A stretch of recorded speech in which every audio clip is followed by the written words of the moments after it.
DNA 검사 결과를 알게 된 후 제나와 랜디의 집은 완전히 달라졌습니다. 아니, 정확히 말하면 집은 같았지만 그들이 버니와 아티커스를 바라보는 방식이 달라졌습니다. 이제 그들은 단순히 두 마리의 구조견이 아니었습니다. 그들은 헤어졌다가 기적적으로 재회한 형제였습니다. 제나와 랜디는 두 개의 상호작용을 더욱 세심하게 관찰하기 시작했습니다. 그리고 이전에는 눈치채지 못했던 많은 것들을 발견했습니다. 예를 들어 두 개의 행동 패턴이 놀라울 정도로 비슷했습니다. 아침에 일어나는 방식, 물을 마시는 자세, 심지어 하품하는 소리까지 거의 동일했죠. 이것은 단순히 같은 견종이기 때문만은 아니었습니다. 제나와 랜디는 과거에 다른 그레이트 피레니즈들을 키워본 적이 있었는데 그들은 모두 각자의 독특한 습관을 가지고 있었습니다. 하지만 버니와 아티커스는 달랐습니다. 그들은 마치 복사된 것처럼 비슷한 행동을 보였습니다. 이것은 유전적 요인이 행동에 얼마나 큰 영향을 미치는지 보여주는 살아있는 증거였습니다. 더 놀라운 것은 감정적 연결이었습니다. 버니와 아티커스는 이제 서로 없이는 완전하지 않은 것처럼 보였습니다. 한쪽이 방에서 나가면 다른 쪽은 불안해하며 그를 찾았습니다. 한쪽이 수의사 진료를 받으러 나가면 남은 쪽은 창가에 앉아 하염없이 밖을 바라봤습니다. 그들은 평생을 떨어져 있었어요. 제나가 말했습니다. 하지만 다시 만난 후로는 마치 그 잃어버린 시간을 보상받으려는 것처럼 항상 함께 있어요. 가장 감동적인 순간들 중 하나는 잠자는 시간이었습니다. 매일 밤 버니와 아티커스는 똑같은 자세로 잠들었습니다. 서로 등을 맞대고 머리를 서로의 몸에 기대어 마치 하나의 큰 하얀 구름처럼 뭉쳐서요. 제나는 종종 그들을 지켜보며 눈물을 흘렸습니다. 저 둘을 보면 우리가 한 일이 얼마나 의미 있는지 깨닫게 돼요. 제나가 말했습니다. 만약 우리가 버니를 구조하지 않았다면, 만약 우리가 아티커스를 구조하지 않았다면 이 형제들은 영원히 재회하지 못했을 거예요. 그리고 그들이 형제라는 사실조차 모른 채 세상을 떠났겠죠. 이 깨달음은 제나와 랜디에게 큰 영향을 미쳤습니다. 그들은 이제 모든 구조 활동이 얼마나 중요한지 더욱 확신하게 되었습니다. 모든 개의 뒤에는 이야기가 있고 모든 구조에는 의미가 있다는 것을요. 버니와 아티커스의 일상은 아름다웠습니다. 아침이 되면 두 개는 함께 제나와 랜디를 깨웠습니다. 침실 문을 열고 들어와 침대 양옆에 앉아 꼬리를 흔들며 기다렸죠. 제나나 랜디가 눈을 뜨면 두 개는 동시에 침대 위로 뛰어올라 아침 인사를 했습니다. 아침 식사 후에는 산책 시간이었습니다. 두 개는 나란히 걸으며 동네를 탐험했습니다. 세 다리로 걷는 것이 그들에게는 전혀 문제가 되지 않았습니다. 오히려 그들은 대부분의 네 다리 개들보다 빠르게 움직였죠. 그들은 똑같은 속도로 걸었고 똑같은 순간에 멈춰서 냄새를 맡았으며 똑같은 곳에 관심을 보였습니다. 사람들이 우리를 볼 때마다 놀라워해요. 랜디가 말했습니다. 두 마리의 세 다리 개가 완벽하게 동기화되어 걷는 모습을 보면 모두가 감동받죠. 그리고 우리가 그들이 형제라고 말하면 사람들은 믿을 수 없다는 표정을 짓곤 해요. 낮 시간에 버니와 아티커스는 주로 뒷마당에서 시간을 보냈습니다. 그들은 함께 햇볕을 쬐거나 공을 쫓아다니거나 때로는 그냥 나란히 앉아 새들을 구경했습니다. 제나는 종종 창밖으로 그들을 지켜봤는데 매번 새로운 것을 발견했습니다. 한 번은 아티커스가 마당 구석에서 뭔가를 발견하고 파기 시작했습니다. 몇 초 후 버니도 그곳으로 가서 함께 파기 시작했죠. 두 개는 협력하여 구멍을 팠고 결국 오래된 테니스 공을 발견했습니다. 그들은 그 공을 놓고 흔들며 함께 놀았는데 한쪽이 물면 다른 쪽도 물고 한쪽이 놓으면 다른 쪽도 놓는 시기였습니다. 완벽한 팀워크였습니다. 또 한 번은 버니가 계단에서 미끄러져 넘어졌습니다. 세 다리로 계단을 오르다 보면 가끔 그런 일이 생기곤 했죠. 버니는 다치지는 않았지만 조금 놀란 것 같았습니다. 그 순간 아티커스가 즉시 버니에게로 달려갔습니다. 그리고 버니의 얼굴을 핥으며 위로했습니다. 버니는 아티커스에게 기대어 천천히 일어났고 두 개는 함께 천천히 계단을 올라갔습니다. 그 순간을 보면서 깨달았어요. 제나가 말했습니다. 그들은 단순히 함께 사는 개들이 아니에요. 그들은 진정한 가족이에요. 서로를 보살피고 서로를 지지하고 서로 없이는 완전하지 않은 가족이죠. 하지만 제나와 랜디는 중요한 결정을 내려야 했습니다. 아티커스를 어떻게 할 것인가? 원래 계획은 아티커스를 임시 보호하다가 영구적인 입양 가족을 찾는 것이었습니다. 하지만 이제 상황이 달라졌습니다. 아티커스와 버니가 형제라는 사실이 밝혀진 것이죠. 우리가 아티커스를 입양 보내면 그들은 다시 헤어지게 돼요. 랜디가 걱정스럽게 말했습니다. 제나도 같은 걱정을 하고 있었습니다. 하지만 우리가 아티커스를 영구적으로 키울 수는 없어요. 우리는 이미 버니가 있고 계속해서 다른 구조견들을 도와야 하니까요. 그들은 며칠 동안 고민했습니다. 한편으로는 아티커스가 자신만의 영원한 가정을 가질 자격이 있다고 생각했습니다.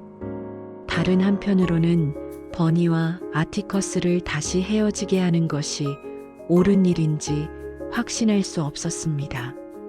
결국 그들은 중간 해결책을 찾기로 했습니다.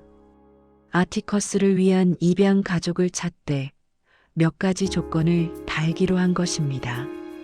첫째, 입양 가족은 버니와 아티커스의 특별한 관계를 이해하고 존중해야 합니다. 둘째, 가능하면 가까운 지역에 살아야 합니다. 그래야 형제들이 정기적으로 만날 수 있으니까요. 셋째, 입양 가족은 세 다리 대형견을 키우는데 필요한 경험과 자원을 갖추고 있어야 합니다. 우리는 아티커스가 행복한 가정을 찾기를 원해요. 제나가 설명했습니다. 하지만 동시에 버니와의 관계도 유지되기를 바라요. 그들은 평생을 떨어져 있었어요. 이제 다시 만났는데 영원히 헤어지게 할 수는 없어요. 제나와 랜디는 SNS에 아티커스의 입양 공고를 올렸습니다. 하지만 이번에는 단순한 입양 공고가 아니었습니다. 그들은 버니와 아티커스의 전체 이야기를 공유했습니다. 어떻게 각각 안락사 명단에서 구조되었는지, 어떻게 똑같은 다리를 잃었는지, 어떻게 형제임이 밝혀졌는지, 그리고 지금 얼마나 깊은 유대감을 공유하고 있는지요. 반응은 압도적이었습니다. 수백 통의 입양 문의가 들어왔습니다. 전국 각지에서 심지어 다른 나라에서도 연락이 왔습니다. 모두가 아티커스에게 집을 제공하고 싶어 했죠. 하지만 제나와 랜디는 신중했습니다. 그들은 각 지원자와 긴 대화를 나눴습니다. 아티커스의 특별한 필요를 이해하는지, 버니와의 관계를 존중할 수 있는지, 그리고 정말로 평생을 책임질 준비가 되어 있는지 확인했습니다. 우리는 완벽한 가족을 찾고 있어요. 제나가 말했습니다. 아티커스는 특별한 개니까요. 그에게는 특별한 가정이 필요해요. 몇 주간의 심사 과정 끝에 한 가족이 눈에 띄었습니다. 그들은 차로 30분 거리에 살고 있었고 넓은 마당이 있는 집을 가지고 있었습니다. 더 중요한 것은 그들이 이미 새 다리개를 키워본 경험이 있다는 점이었습니다. 그리고 무엇보다 그들은 버니와 아티커스의 이야기에 깊이 감동받았고 형제들이 계속 연결되어 있도록 돕고 싶어 했습니다. 저희는 한 달에 최소 2번은 플레이 데이트를 가질 수 있어요. 잠재적 입양 가족이 말했습니다. 그리고 필요하면 더 자주도 괜찮아요. 우리는 버니와 아티커스가 형제로서 관계를 유지하는 것이 중요하다고 생각해요. 제나와 랜디는 이 가족이 완벽하다고 느꼈습니다. 그들은 홈 방문을 진행했고 아티커스와 새 가족의 만남을 주선했습니다. 모든 것이 순조롭게 진행되었습니다. 하지만 최종 결정을 내리기 전에 제나와 랜디는 한 가지 더 확인하고 싶은 것이 있었습니다. 버니의 의견이었습니다. 물론 버니는 말을 할 수 없지만 그의 행동과 반응을 통해 그가 어떻게 느끼는지 알 수 있었죠. 버니와 아티커스의 이야기가 전국적으로 알려지면서 많은 전문가들이 관심을 보이기 시작했습니다. 통계학자, 유전학자, 동물 행동 전문가, 심지어 수학자들까지 이 놀라운 사건을 분석하고 싶어 했습니다. 그들이 궁금해한 것은 간단했습니다. 이런 일이 일어날 확률은 정확히 얼마나 되는가? 스탠포드 대학의 통계학 교수인 드라이브 마이컬 첸은 이 사례에 특별히 관심을 가졌습니다. 그는 제나와 랜디에게 연락을 취했고 버니와 아티커스의 사례를 학술적으로 분석하고 싶다고 제안했습니다. 제나와 랜디는 동의했고 드라이브 첸은 몇 주에 걸쳐 데이터를 수집하고 계산을 시작했습니다. 그의 분석 결과는 놀라웠습니다.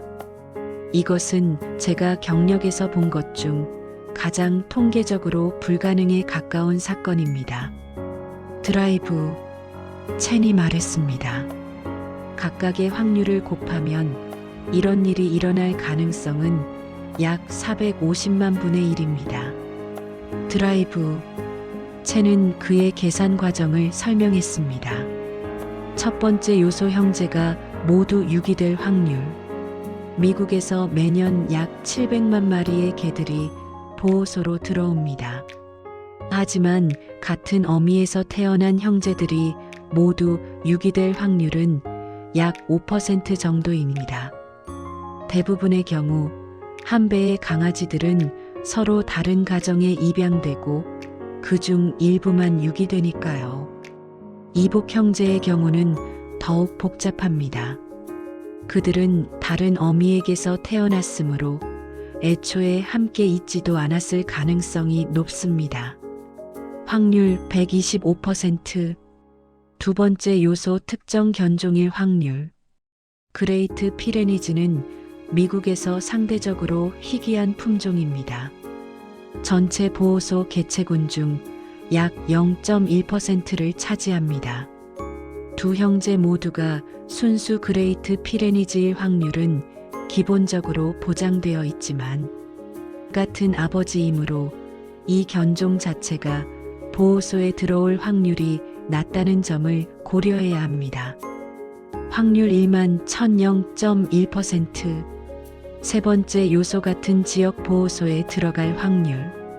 미국에는 약 5천 개의 동물 보호소가 있습니다. 두 형제가 같은 지역의 같은 보호소에 들어갈 확률은 그들이 같은 지역에서 유기되었다고 가정하더라도 매우 낮습니다.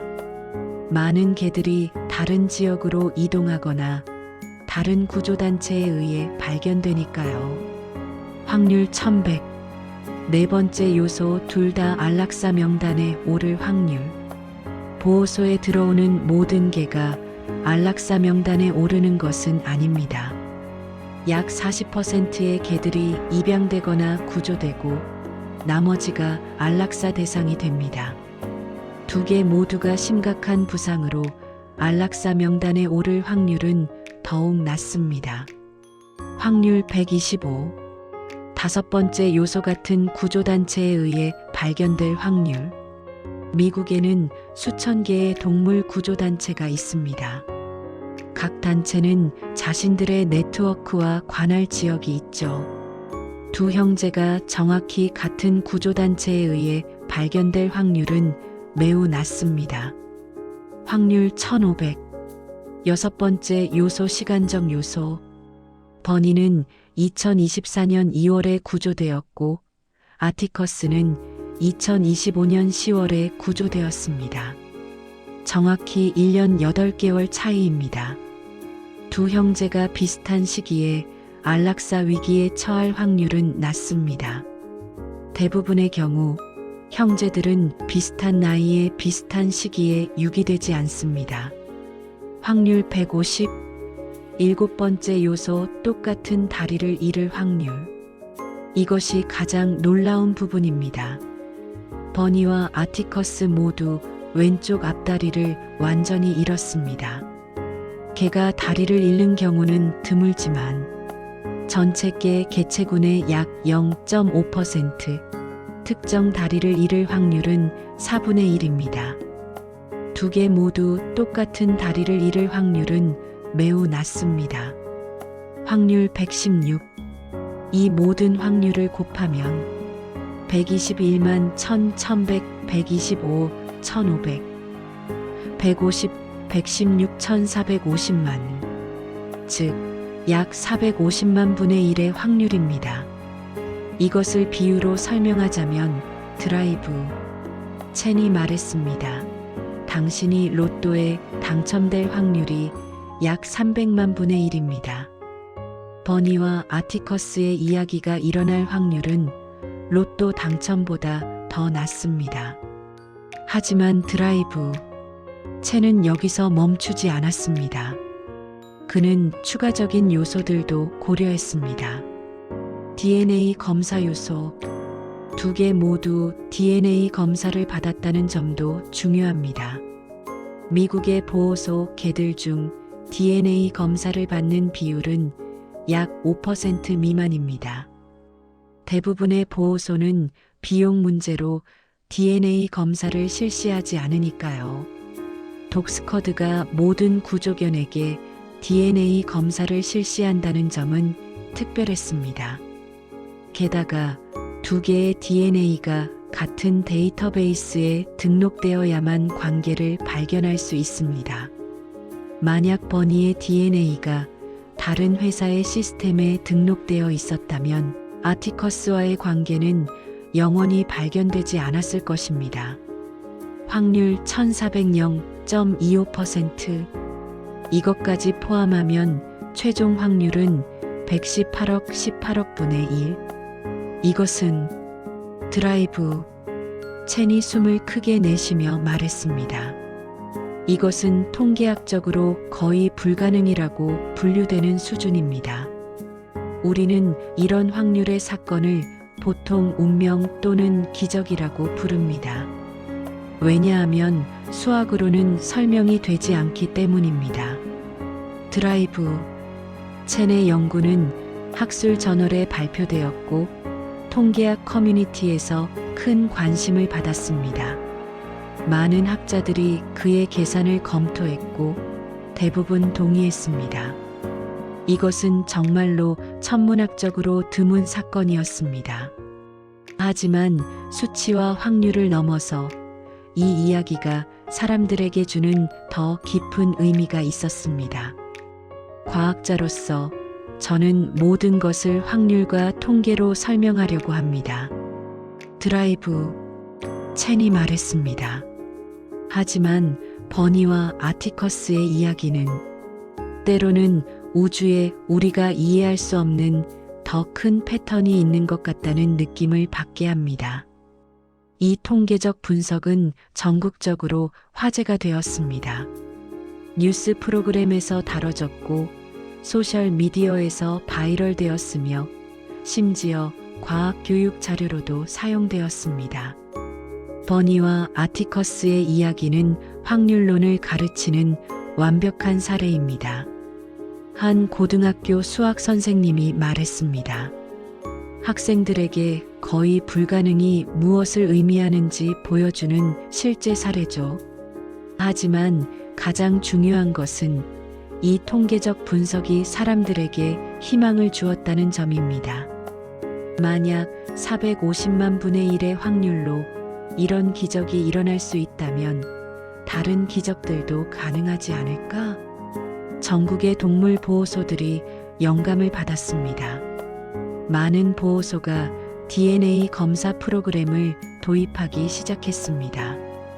우리도 헤어진 가족을 다시 만나게 해주고 싶어요. 한 보호소 관계자가 말했습니다. 버니와 아티커스의 이야기가 그것이 얼마나 의미 있는 일인지 보여줬으니까요.